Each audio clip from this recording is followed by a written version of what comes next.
What's up, people? This is once again Steven from GamePal Masters, and today I'm going to talk to you guys about Bushido Blade for the PlayStation. Bushido Blade is a very interesting fighter developed by Lightweight and published by Squaresoft. So, as I normally do, I'll go ahead and begin this review by telling you about the story. In the story for Bushido Blade, you play as one of 6 warriors trying to escape from their clan. You see, the thing is, their clan is a clan full of assassins, and they're all sworn to secrecy, so if you try to escape, they kill you. At least that's the story in a nutshell. Each character has their own reason for wanting to leave.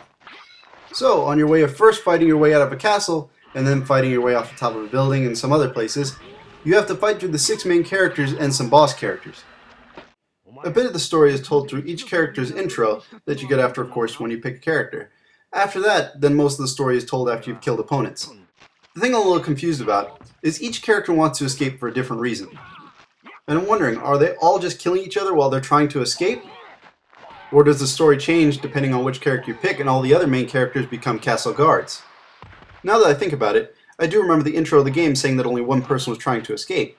So I guess it's the latter. So pretty much I think I just answered my own question. The biggest thing that makes Bushido Blade so unique is its combat system. Rather than the traditional life bar that's in almost every single fighting game ever made, Bushido Blade changed things up. Bushido Blade's hits are fatal. One-hit deaths.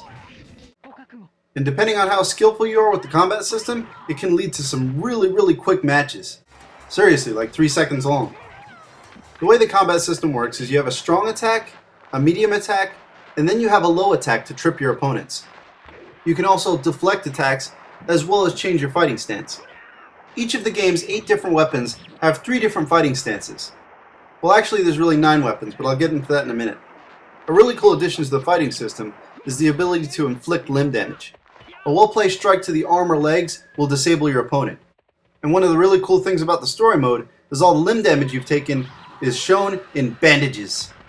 The way the limb damage works is if you're hit in the arm and your arm is broken, your attacks are weaker.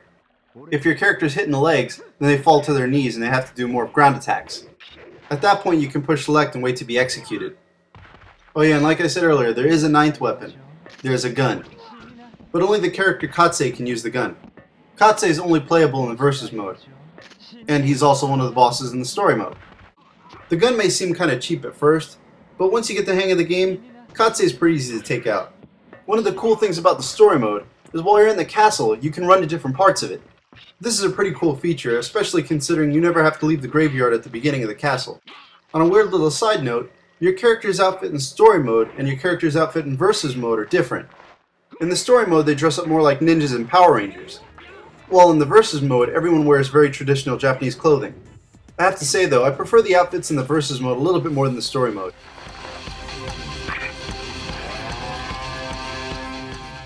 When I was playing story mode, I started to notice that some of these characters started to look a little bit familiar, like Black Lotus here. I can't help but feel like he was inspired by Wesley from The Princess Bride. And the character Utsusimi, while it's kind of hard to see his tights and his face guard, he reminds me a lot of Gambit. Other than just the story mode, which is mostly what I've been talking about, there's also the versus mode of course, but there's also a couple other modes, like this right here is Slash mode, which is the equivalent to survival mode. There's 100 enemies to fight. If you can clear all 100 enemies without dying, then that's how you earn Katse in the versus mode. And then there's also another mode that's kind of interesting called Point of View mode.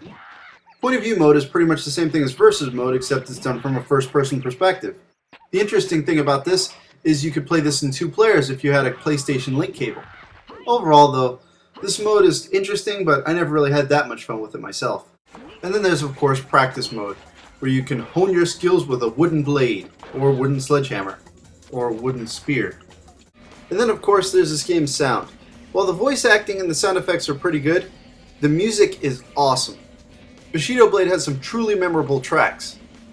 The funny thing is, if you want to buy the soundtrack for Bushido Blade, they never made one. The soundtrack was part of the Driving Emotion Type S soundtrack, which was a racing game made by Squaresoft. Bushido Blade is a really cool, unique fighting game. And if you're looking for a fighting game that's a little bit different, I suggest you pick it up. It's kind of funny, because this is back from an era when Squaresoft could do no wrong. Hell, there was even a short period when Square Enix could do no wrong.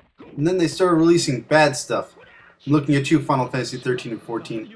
Well, I'll leave you guys off with some advice for Square Enix from Squaresoft.